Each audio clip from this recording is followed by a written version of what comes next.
नमस्कार दोस्तों, स्वागत है आपका हमारे यूट्यूब चैनल पर स्टडी विद ज्योतिमा। और आज मैं हिंदी साहित्य के कुछ महत्वपूर्ण प्रश्नों को लेकर आई हूँ। इससे के पहले की सीरीज़ जो है वो मैं करा चुकी हूँ, तो आप चाहें तो मेरे प्लेलिस्ट में जाके देख सकते हैं। तो आज का हमारा पहला प्रश्न है, रामचंद्र शुक्ल का हिंदी साहित्य का इतिहास मूलतः किस कृति की भूमिका के रूप में लिखा गया था? ए. हिंदी कोविद रत्नमाला, बी. हिंदी शब्द सागर, सी. हिंदी विश्वकोश, डी. धर्मशास्त्र का इतिहास। तो इसका ऑप्शन नंबर बी हमारा बिल्कुल सही हो जाएगा, हिंदी शब्द सागर। फ्रेंड्स, यहाँ मैं बता दूँ आप लोगों को, टिक जो राइट आंसर है उसमें टिक दिख रहा होगा। तो इसके लिए मैं क्या बताऊँ कि एक्चुअली बात ये थी कि मेरा यूट्यूब पे वीडियो बनाने का कोई एम नहीं था, मैं खुद की तैयारी कर रही थी, तो इसीलिए मैंने इससे पहले मैं ये अनसॉल्व खुद सॉल्व किए थे, तो वही टिक लग गया है। तो प्लीज़ आप लोग इसको माइंड मत कीजिएगा। नेक्स्ट हमारा है, the modern vernacular literature of Hindustan के लेखक हैं? A. George a. Grierson, b. Garcin de Tassy, c. Shiv Singh Sengar, d. Sukhdev Bihari Mishra. इसका ऑप्शन नंबर ए हमारा बिल्कुल सही हो जाएगा, जॉर्ज ए. ग्रियर्सन, जो एक फ्रेंच साहित्यकार के रूप में जाने जाते हैं। और सच्चे शब्दों में जो देखा जाए, हिंदी साहित्य का प्रथम इतिहास the modern vernacular literature of Hindustan को ही माना जाता है। और सबसे पहले इसका हिंदी अनुवाद किशोरी लाल गुप्त जी ने किया था। नेक्स्ट है, निम्नलिखित में से किस लेखक ने कालों की रचनाओं की विशेष प्रवृत्ति के अनुसार उनका नामकरण किया है? A. Doctor Ram Kumar Verma, b. Shiv Singh Sengar, c. Doctor Nagendra, या d. Acharya Ramchandra Shukla. Most important question है। और आप जानते हैं कि आचार्य रामचंद्र शुक्ल जी हैं प्रमुख आलोचक एवं प्रमुख साहित्यकार के रूप में जाने जाते हैं। तो इसका ऑप्शन नंबर डी बिल्कुल राइट हो जाएगा, आचार्य रामचंद्र शुक्ल। नेक्स्ट है, भारतीय संस्कृत के मूल उपादानों का ऐतिहासिक विकास प्रस्तुत करने वाला प्रसिद्ध ग्रंथ संस्कृत के 4 अध्याय किसने लिखा है? ए. रामविलास शर्मा, बी. रामधारी सिंह दिनकर, सी. जयशंकर प्रसाद, या डी. शांति प्रिय द्विवेदी। तो इसका ऑप्शन नंबर बी हमारा सही हो जाएगा, संस्कृत के 4 अध्याय जो है वो रामधारी सिंह दिनकर जी की रचना है। नेक्स्ट है, पृथ्वीराज रासों में कितने समय या सर्ग हैं? ए. 45, बी. 51, सी. 59, या डी. 69। तो इसका ऑप्शन नंबर डी हो जाएगा, 69। नेक्स्ट है, विद्यापति किसके दरबारी कवि थे? ए. श्री सिंह, बी. कीर्ति सिंह, सी. जय सिंह, या डी. माधो सिंह। तो इसका ऑप्शन नंबर बी सही हो जाएगा, विद्यापति हमारे राजा कीर्ति सिंह के दरबारी कवि थे। और वहीं पे रह के उन्होंने कीर्तिलता, कीर्ति पताका जैसी रचनाओं की रचना की। नेक्स्ट हमारा, विद्यापति की कौन सी रचना अभी तक संपादित होकर प्रकाशित नहीं हुई? ए. कीर्तिलता, बी. कीर्ति पताका, सी. पदावली, या डी. इनमें से कोई नहीं। तो इसका ऑप्शन नंबर हमारा बी कीर्ति पताका बिल्कुल सही हो जाएगा, जो अभी तक संपादित होकर प्रकाशित न हो सकी। नेक्स्ट हमारे, रस खान कवि का वास्तविक नाम था? ए.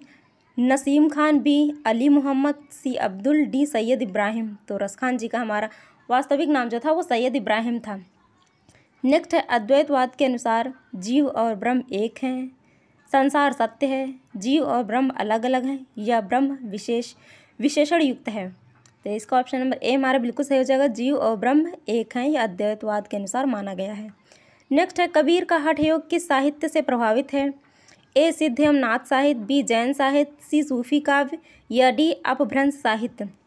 तो इसका ऑप्शन नंबर ए हमारा सही हो जाएगा, सिद्ध एवं नाथ साहित्य से कबीर का हठ योग प्रभावित रहा है। नेक्स्ट है, निम्नलिखित में से कौन सी पुस्तक जायसी की नहीं है? ए. मृगावती, बी. पद्मावत, सी. आखिरी कलाम, या डी. अखरावट। तो ऑप्शन नंबर बी पद्मावत जो है वो जायसी जी के महाग्रंथ महाकाव्य माना गया है। और आखिरी कलाम भी जायसी जी की, अखरावट भी है। लेकिन मृगावती जो है ये हमारे कुतुबन जी की रचना है। Option number A is the right answer. Next है, अहिंसावाद और प्रपत्तिवाद किस संप्रदाय की देन है? ए. सूफी संप्रदाय, बी. शाक्त संप्रदाय, सी. वैष्णव संप्रदाय, या डी. शैव संप्रदाय। तो इसका ऑप्शन नंबर सी हमारा सही हो जाएगा, अहिंसावाद और प्रपत्तिवाद जो है वैष्णव संप्रदाय की देन है। नेक्स्ट है, किशनगढ़ के भक्त कवि महाराज सावंत सिंह साहित्य के क्षेत्र में किस नाम से जाने जाते हैं? ए. भक्त शिरोमणि, बी. दासानुदास, सी. नागरीदास, या डी. राठौड़ वंशावतंस। तो इसका ऑप्शन नंबर सी हमारा सही हो जाएगा, नागरीदास। किशनगढ़ के भक्त कवि महाराज सावंत सिंह नागरीदास के रूप में साहित्य में जाने जाते हैं। नेक्स्ट हमारा, भूषण को कवि भूषण की उपाधि किसने प्रदान की थी? तो इसका ए ऑप्शन है शिवाजी, बी. छत्रसाल, सी. सोलंकी राजा रुद्रशाह, या डी. इनमें से कोई नहीं। तो इसका ऑप्शन नंबर हमारा सी बिल्कुल सही हो जाएगा, कवि भूषण को भूषण की उपाधि जो है चित्रकूट के राजा सोलंकी राजा रुद्रशाह ने दी थी। Option number C is the right answer. Next है, गंगा लहरी किसकी रचना है? A. Matiram, B. Padmakar, C. Thakur, D. Bodha. तो इसका ऑप्शन नंबर बी पद्माकर बिल्कुल सही हो जाएगा। गंगा लहरी पद्माकर जी की रचना है। नेक्स्ट है, किस रचना को छंदों का अजायब घर कहा जाता है? ए रामचरितमानस, बी चंद छंद वर्णन की महिमा, सी रामचंद्रिका, या डी पृथ्वीराज रासो। तो इसका ऑप्शन नंबर सी हमारा सही हो जाएगा। कविभूषण की रचना है रामचंद्रिका को छंदों का अजायब घर कहा जाता है। नेक्स्ट है, देव कवि किस जिले के थे? ए मैनपुरी, बी बनारस, सी गोरखपुर, या डी इटावा। तो देव कवि हमारे जो थे वो इटावा के रहने वाले थे, इटावा जिले के। नेक्स्ट है, बिहारी सतसई पर फिरंगे सतसई नाम से फारसी भाषा में एक टीका लिखी गई जिसके टीकाकार हैं? ए फिराक गोरखपुरी, बी आनंदी लाल शर्मा, सी अमीर खुसरो, डी मिर्ज़ा गालिब। तो इसका ऑप्शन नंबर बी हमारा सही हो जाएगा, आनंदी लाल शर्मा।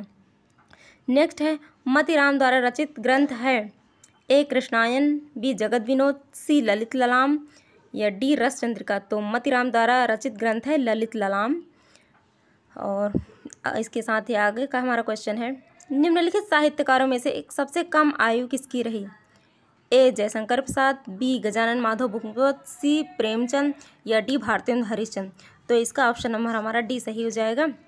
भारतेंदु हरिश्चंद्र की हमारी सबसे कम उम्र में ही मृत्यु हो गई थी और ये हिंदी साहित्य के आधुनिक काल के रूप में जाने जाते हैं, आधुनिक काल के जन्मदाता, जिन्होंने बहुत सारी महत्वपूर्ण रचनाएं लिखी थी।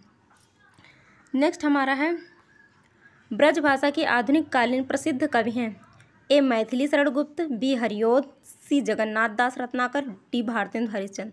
तो ब्रजभाषा के आधुनिक कालीन प्रसिद्ध कवि हमारे Jagannath Das Ratnakar, option c is the right answer. Next है, अपराजिता के लेखक हैं? ए नरेंद्र शर्मा, बी अंचल, सी दिनकर, या डी माखनलाल चतुर्वेदी। तो इसका ऑप्शन नंबर बी सही हो जाएगा, अंचल कवि। नेक्स्ट है, प्रमुख 3 प्रगतिवादी कवियों के नाम हैं?